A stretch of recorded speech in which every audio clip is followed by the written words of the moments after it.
On some of my recent small woodworking project videos, there have been comments about how easy it is for me since I have thousands of dollars worth of tools. Or, what about those of us who only have basic tools? Well, this video is for you beginners who might have that kind of attitude. I want to eliminate that roadblock for you by showing you that you can actually build a project with basic tools. In fact, I'm using only two: a handsaw with some jagged coarse teeth and a drill. I also hand sand with some sanding pads that would normally go on my palm sander, but I'm bypassing that tool so you can see what can get accomplished with some determination and effort. Hey, I'm a 62-year-old man. You younger guys and gals have no excuses. Seriously though, I want to show you that you can get into woodworking with a small investment. People definitely buy what I'm building, so you could start selling too. Now granted, with this method, your per hour return is going to be low for sure. But you're just starting out, gaining experience and education. The idea is to sell a few and invest in more tools with the proceeds. Then those tools will help you speed up the process and make more projects in less time. See how that works? Now later in the video, I make a big mistake. A beginner mistake, and it wasn't on purpose. I kept it in the video for you just to keep it real and show what can happen. You'll also see how I corrected it and moved on.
This pause is me first shaking my head at how I could have made that mistake, especially on camera, and then figuring out what to do about it.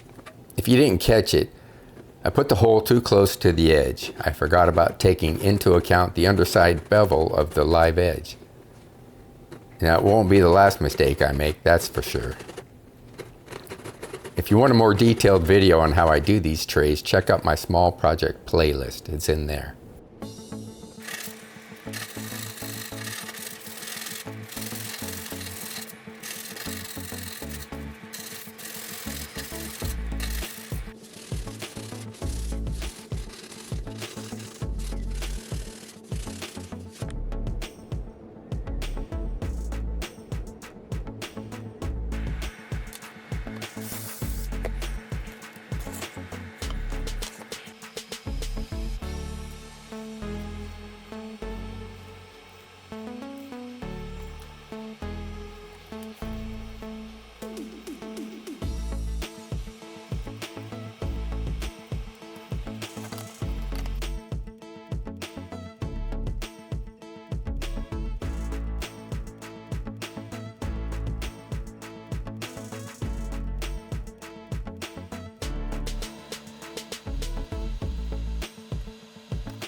I hope you can see by now you don't need a bunch of tools to get started.